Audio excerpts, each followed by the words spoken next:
drinking too much and hating yourself and feeling shame and regret and all of those things after a heavy booze session, it led me to not trust my own behaviour. So I wouldn't end up going out because I knew every time I went out, I was going to get more drunk than anyone else there.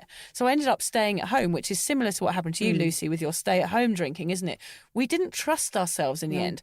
And what a terrible thing to say. I mean, if you've got one person to, have your back, it's got to be yourself, hasn't it? It really You've does. got to trust yourself. Yeah. And that Pinot Gris purgatory, that place where I got stuck was a place where I didn't any longer trust myself and I did not know what the bloody hell to do about it. And it's a scary place to be because you should have your back and I didn't because I knew my behaviour so well that I couldn't control my drinking every time I went out. So, yeah, that was really the main place I got stuck in. And it was a very lonely place. And, I felt like the only person in the world that had a mid-range drinking problem. Therefore, I didn't feel worthy of getting support. Yeah, and that's exactly what this is all about, is knowing that there are so many people in this same space. Just knowing that, just simply knowing you are not alone is a really nice feeling. And actually, that makes a really good point, Lucy, as we spoke to my sister about it, didn't we, yesterday? Yeah. She questioned for years, and she got sober 22 years ago, and she said that the reason she was crying when she listened to one of our podcasts last week because that help wasn't there for her. But that help is available now, and, a lot of people should reach out because it is a thing, grey area drinking. It's not something we're making up, and thousands of people suffer. And the more that we all talk about it, I mean, we are talking about it all the time, boring everybody senseless with it. Yeah. But, if everyone can talk about it and open up about it and share it, it's going to really help everybody. We don't have to feel shame about it. We all drink, and some of us drink too much.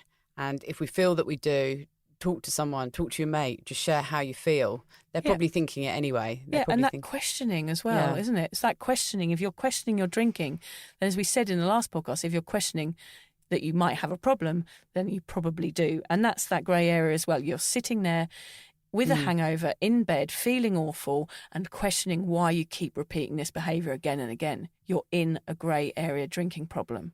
Yeah. Yeah. And I mean, one of the reasons why I think it's an important topic as well is because I think there is a genuine lack of support for people, which is why I wanted to do something to help support people in this area, which is why meeting you and being able to do this podcast has been so worthwhile for me. Because I don't think there is a great deal of support. There aren't many places you can go. I can remember countless times just tapping into Google, support with drinking. I drink too much. What shall I do? And just not being able to find of course there was Alcohol Anonymous, and I did try that. It didn't work for me.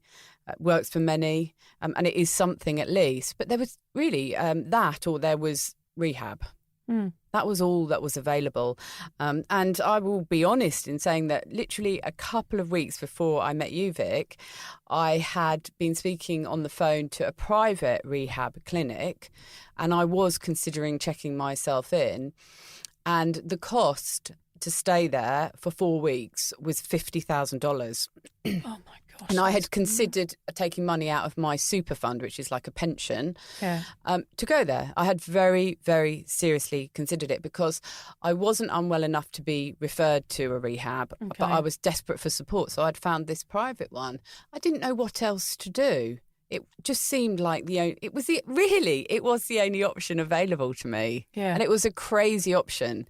I've looked at the place since online, and it very possibly wasn't going to help me. It was just a money-making scheme. It might have helped me, but God, it would have set me back financially, which would have been another issue that could have made my drinking even worse. Yeah, could have triggered you even more if you're worried about money. I mean, I have to admit, I would like to go to one of those places now. If anyone wants to give us some donations, me and Lucy can go off to a monastery in Tibet for a year and come back and tell you some stories. Now that sounds like a plan. Yeah, or go to, the Amazon jungle and lick toads' backs. Yeah, and we do ayahuasca. Yeah. Well, any kind of retreat really appeals. Yes. But it just, and this one was actually fairly near to where I lived as well. So it just, we need to go away you need to get away, don't you? I mean, it is good to do a retreat or something like that. I mean, and we are going to talk about later, you can get referred to the doctor for treatment and things like that. So there are other things. You don't have to pay 50k and go into a private rehab. There are loads of options nowadays. And it's funny you should say that, Vic, as well, because I've been going to the same doctor's surgery since I've been in Australia, which is nearly 13 years. And there's a couple of GPs that I see there, and they both have known that every time I go in, they say, how's the drinking? Yeah. They've known since I got to Australia that I was struggling, and they have both referred me to different people, and I never found anyone who could help me. No one on my level. Yeah, it does take time, though, to get the right help as well, doesn't it? I mean, that's what we're going to say. Don't give up. It does take time. There's a perfect example for you there. Like you can struggle to find help, but there is the right help there, and you will find it if you really keep trying. Yeah, that's right. And I think that was when meeting you and just accepting that there is this grey area. There was little old me, you know, a couple of years ago, desperately seeking help and looking at a 50k rehab, trying different therapists that had been referred to me by the GP, not being able to find anything. So drinking more and thinking, well, you know, really thinking I'm just going to drink myself to death because that was the only option. Yeah. And then one day you just meet someone who gets that grey area that you're sitting in, and it changed everything for me. Yeah. Because there was someone else saying, I get it. Yeah. There is a grey area. I was in it myself, and I've got out of it. But the problem is, what you're saying that's quite fascinating is the problem is if you get bad help at some point, it puts you off the good help, doesn't it? Oh, yeah. Because my first experience of reaching out for help when I was in my early 20s and having severe anxiety, I think I've told you about this before, but I went into an office, I got referred to the doctor for a surgery in Brighton, where I walked in and the doctor sat at his table with his back to me and asked me if I pissed the bed as a child and could I name the Queen's children. That was his assessment of me. It was like something out of a Victorian asylum. I've never heard that before. That's outrageous. He should be struck off. Yeah, I was only in my early 20s. I thought that was his assessment.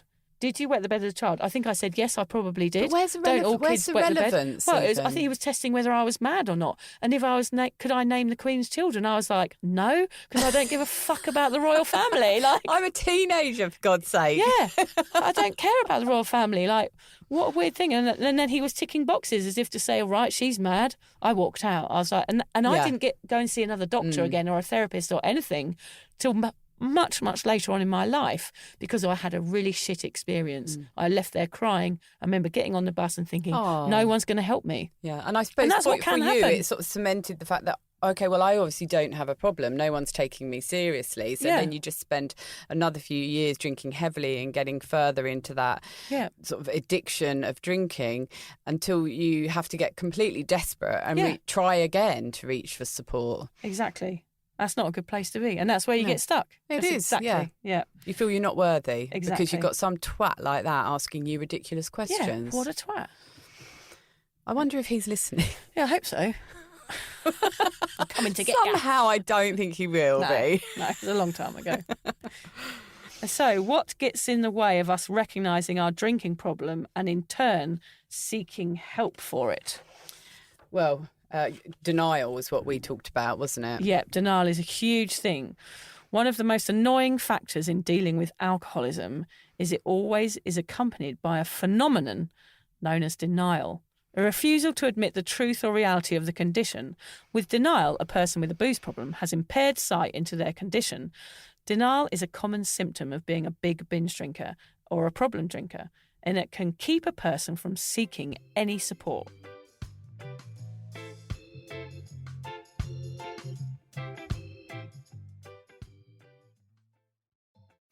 If you love this show, then you're going to love our podcast, Self-Care Club, hosted by me, Nicole Goodman. And me, Lauren Mishkon, two friends who rarely agree on anything. Every episode, we try a different self-care practice, live it to the letter for a week, and report back to you on the results. From mushroom tea, love languages, couch to 5K, how to say no, and many, many more, we bring a fun but brutally honest approach to wellness. Welcome to Self-Care Club. Search for Self-Care Club wherever you get your pods.